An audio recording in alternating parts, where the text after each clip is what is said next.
பொய்யும் வாட்ஸ்அப் ஃபார்வர்டும் தான் பாஜகவின் மூச்சு. முதல்வர் மு.க.ஸ்டாலின் விமர்சனம். போக்குவரத்து ஊழியர்களுக்கு 50% அகவிலைப்படி உயர்வு வழங்க வேண்டும். முதல்வருக்கு CITU கடிதம். பொறுப்பை எதிர்பார்த்து பாஜகவில் சேரவில்லை, பொறுப்பாக நடந்து கொள்ளவே இணைந்துள்ளதாக சரத்குமார் விளக்கம்.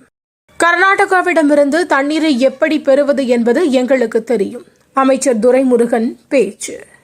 பொன்முடி MLA-வாக தொடர்வார். சட்டப்பேரவை செயலகம் அறிவிப்பு. முன்னாள் அமைச்சர் செந்தில் பாலாஜியின் நீதிமன்ற காவல் மார்ச் 18ஆம் தேதி வரை நீட்டிப்பு. அதிமுகவுடனான பேச்சுவார்த்தையில் உடன்பாடு எட்டப்படவில்லை. மன்சூர் அலிகான் தகவல். பெண்கள் அதிகாரத்தின் மீது நம்பிக்கையில்லாத கட்சிகள் திமுக, காங்கிரஸ். விஜயதாரணி குற்றச்சாட்டு.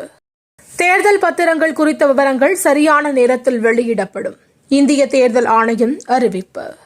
ஒவ்வொரு ஏழை குடும்பத்தின் பெண்ணுக்கும் ஆண்டுக்கு 1 லட்சம் ரூபாய் நிதி உதவி. காங்கிரஸ் கட்சித் தலைவர் மல்லிகார்ஜுன கார்கே வாக்குறுதி. பத்ம விருது பெற்றவர்களுக்கு மாதந்தோறும் 25,000 ரூபாய் ஒடிசா அரசு அறிவிப்பு. செருப்பு அணிய விடுவதில்லை என ஆதங்கப்பட்ட பட்டியலின பெண் செருப்பை போட்டுவிட்ட ராகுல் காந்தி. மும்பை பெண் தயாரித்த ஸ்பைடர்மேன் பிரியாணி இணையத்தில் வைரல். தமிழகத்தில் ஒரு சில இடங்களில் இன்று வெப்பநிலை இயல்பை விட அதிகமாக இருக்கும். சென்னை வானிலை மையம் எச்சரிக்கை. டெஸ்ட் கிரிக்கெட்டில் பவுலர்களுக்கான தரவரிசை பட்டியல். மீண்டும் முதலிடம் பிடித்த ரவிச்சந்திரன் அஸ்வின்.